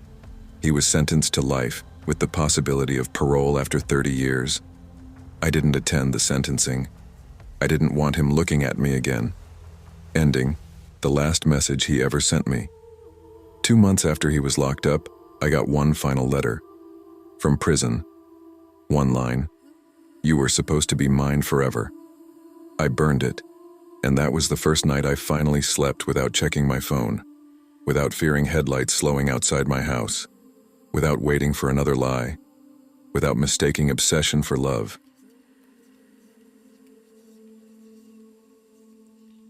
I wasn't supposed to end up in the middle of all this. At least that's what I kept telling myself when everything went to hell. Back then, in those opening months of 2019, I thought life was finally settling into place. I'd just turned 20, had a steady job at a tire shop off Route 41, and was saving up for my own apartment. I didn't expect much from life. A little peace, a little independence, that's all. But then I met Jalen Crow. And peace? Yeah. Peace went right out the damn window. I met Jalen through a friend of a friend at a 4th of July barbecue the summer before everything fell apart. He wasn't the loudest one there. He wasn't trying to be the center of attention. But he had this calm sort of confidence, like he knew how to read people before they even spoke to him. Tall, dark hair, soft Louisiana accent, quiet smile. Everybody liked him. Especially me. I remember he walked over when I was struggling to open a jar of barbecue sauce. He said, "Need a hand, sweetheart?" I laughed, more embarrassed than anything. "Yeah, go ahead before I break the damn counter." He popped it open like it was nothing and said, "You owe me a plate for that." Simple, normal, harmless. We talked for hours, about everything. His old high school days, his little sister he practically raised, the way he wanted to get certified as a crane operator because it paid real money, as he put it. My friends kept giving me that look, you know, that girl he likes you look, and I didn't mind it. For a while, Jalen felt like the first good thing to happen in a long time, but good things don't last when someone's carrying storms inside them. For the first few months, we were inseparable. He'd swing by my job on lunch break just to say hi. He'd bring me iced coffee. He'd sit in my car with me after closing, the two of us talking until the streetlights flickered on. He wasn't perfect. Sometimes he'd get irritated over small stuff, like me not texting back fast enough or my guy co-workers joking with me. But he always apologized. Always. "I'm sorry, babe, I just get in my own head, I don't want to lose you." He looked so sincere when he said it, and I believed him. When fall came, things got more serious. My mom adored him. My brothers thought he was cool. Even my boss liked him and offered to help him find work. He'd come help me feed my 2 dogs, sit on the porch talking to my mom like she'd birthed him. Everyone saw the charming side. No one saw the other side. Not yet. The first real fight happened on a Thursday night. We were driving back from the store and I told him I needed to go home early because I had work in the morning. He said, "You don't want to stay over?" "Not tonight," I replied. "I'm exhausted." He went quiet, cold quiet. Then he muttered, "You always pull away when things get good." "What?" "Jalen, I'm tired." "It's always some excuse." He tapped the steering wheel. "You don't act this way with your friends." I remember staring at him confused. "Why are you mad right now?" He didn't answer. He just drove faster. I should have known then, but I brushed it off. Everyone has bad moods, right? A few days later, he apologized again. Flowers, long texts, the whole 9 yards. And just like always, I let it go. By December, our relationship was deeper than either of us had planned. Life came at us fast. Too fast. I found out I was pregnant. When I told him, he sat on my bed staring at the wall like he couldn't breathe. Then, after a minute, he grabbed my hand and whispered, "We're gonna make it work. I swear to God, we will." I cried. He cried. For a little while, we were okay again. He got a job at a construction yard and started talking about saving for a place. I moved back in with my mom so we could save money. We planned names. We cut back on eating out. We even started a baby journal. Then the stress came, and the arguments, and the jealousy. One night, he picked up my phone while I was in the shower and read through every message I had, even the old ones. When I came out, he said, "Who the hell is Logan?" "My coworker." "I don't like the way he jokes with you." "He jokes with everyone." He stared at me like he was waiting for a confession that didn't exist. That night ended with yelling, his, not mine, and him storming out of the house. My mom heard everything. She never said it out loud, but I could see it in her face. She didn't trust him anymore. But I was pregnant with his child. I didn't want to break my family before it even began. Our daughter was born in April. We named her Lennox. She was tiny, perfect, with Jalen's eyes and my nose. I'd never loved anything so fast in my life. For a while, the baby softened him. He was gentle, patient, even helpful. But stress eats people alive, especially people already drowning. He lost his construction job. Money got tight. His old insecurities came back stronger. One night, when Lennox was about 3 months old, he got angry because I didn't answer my phone fast enough while he was at his cousin's house. "You always do this shit," he snapped. "You ignore me on purpose." "I was feeding the baby," I said. "You could have called. You always got an excuse." I didn't argue. I didn't want another fight. But I saw something in his eyes that night, a kind of darkness that wasn't there in the beginning. Something angry, something unpredictable, something dangerous. The night everything went wrong was July 23rd. Hot, humid, mosquitoes everywhere. I was driving him home from his cousin's place. Our friend Raina was in the back seat with Lennox's diaper bag. She'd tagged along because we'd all hung out earlier and she needed a ride. Jalen had been drinking. Not drunk, just that tipsy sweet spot where he got bold in all the wrong ways. Raina was texting someone, laughing to herself. Jalen leaned back and said, "Who you talking to like that?" She rolled her eyes. "Relax, dude. It's my boyfriend. Chill." "You lying. That ain't your man." "WTF?" Raina looked at me, confused. "What's his problem?" I shrugged, but my stomach twisted. I knew exactly what was happening. He was in one of his moods. He stared at me instead. "And you? Who you been texting today?" "Jalen, don't start." "No, tell me." "Stop. Lennox is asleep." He leaned in closer, jaw tight. "Why you get so defensive, huh?" Then out of nowhere, he slapped my arm.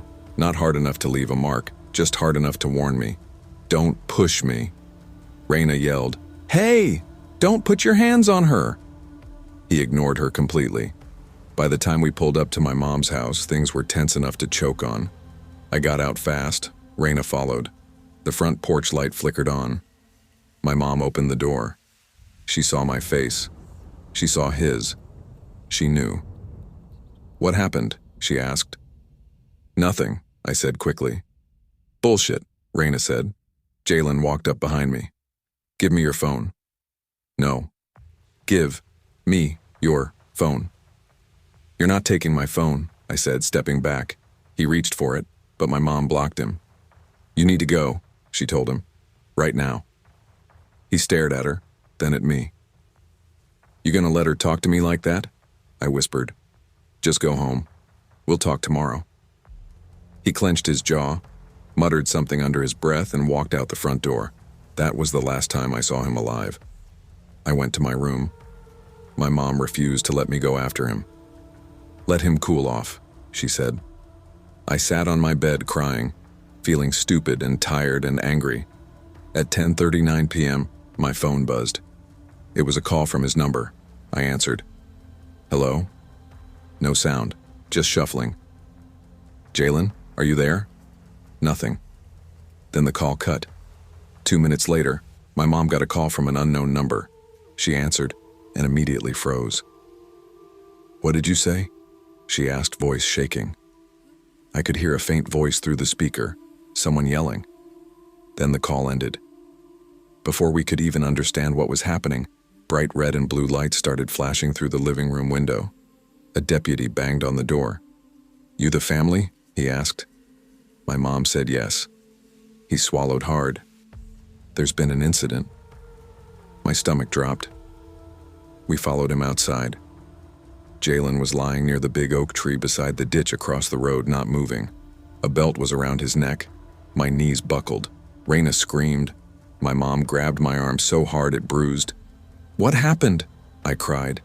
The deputy said, "It looks like self-harm." That was the moment something inside me snapped. "No," I whispered. "No, he wouldn't do that." The deputy didn't answer, because even he didn't sound convinced. The whole night turned into a blur of sirens, neighbors gathering, police taking statements, paramedics covering the body. I couldn't stop shaking. One thing kept echoing through my head. He had just walked out 6 minutes ago. 6 minutes. 6 minutes wasn't enough time for him to walk down the yard, break down emotionally, take off his belt, and no, it didn't make sense. Raina kept saying it over and over. He was mad, sure, but suicide? Nah, that man loved that baby. My mom agreed. I don't buy this for a damn second. But the sheriff's office insisted it wasn't homicide. They said there were no signs of struggle. They said the timeline was clear. They said the situation was unfortunate, but straightforward. Except it wasn't. Our neighbor, Mr. Fetterman, told police he heard yelling, 3 voices, before everything got quiet. He said he heard something like a truck revving, loud and violent, then stopping suddenly. Police wrote it down, but they never followed up. Another neighbor said she saw a tall man in dark clothes walking toward the ditch minutes before the deputies arrived. They wrote that down too. But again, no follow-up. And the autopsy? Bruising around the neck inconsistent with suicide. Grass wedged under his nails. Dirt scraped across the back of his shirt. When the coroner said the manner of death was undetermined, I broke down crying in that cold hallway outside his office. Because undetermined meant one thing. Something wasn't right. A month later, Raina came over with information that made my blood run cold. She'd gotten a copy of the call logs from that night. My mom's unknown call. It came from a prepaid phone purchased the same day. My missed call from Jalen's number, dialed while his phone was pinging near the tree, before we even knew anything had happened. And the most chilling part, a voicemail was left on my mom's phone minutes before deputies arrived. We didn't know, because the phone was old and sometimes didn't show notifications. When she played it, you could hear heavy breathing. Movement, a muffled voice saying, "Hold him. Just hold, damn it." Then a scuffle. Then silence. We gave it to police. They said it was inconclusive. I wanted to scream. I wanted answers, but answers weren't coming. 3 months after the funeral, I finally accepted something. Toxic love doesn't always end with fists. Sometimes it ends with secrets, with silence, with the truth buried under dirt and paperwork and fear. I still don't know exactly what happened that night, but I know what didn't happen. Jalen didn't take his own life. He didn't give up on Lennox. He didn't walk out there and decide he was done. Someone else made that decision for him, and I live with that truth every single day. Some nights, when the house is quiet and Lennox is asleep on my chest, I replay his voice in my head saying, "We're gonna make it work." Maybe we would have. Maybe we wouldn't have. Maybe we were too broken to fix. But nobody deserved the ending he got. Not even him. It's been 5 years now. Lennox has his smile. Sometimes when she asks about her daddy, I tell her stories about the good parts, the summer nights at the river, the way he could make anyone laugh, the way he held her like she was made of gold. I don't tell her about the yelling, or the jealousy, or the night everything changed. One day, maybe, but not now. There's a small memorial by the oak tree where he died, just a cross with his initials carved into it. I go there sometimes, not to mourn what we lost, but to remind myself of what I survived, and what she deserved to grow up free from. Love can be soft, love can be warm, but toxic love? Toxic love devours everything it touches, including the truth.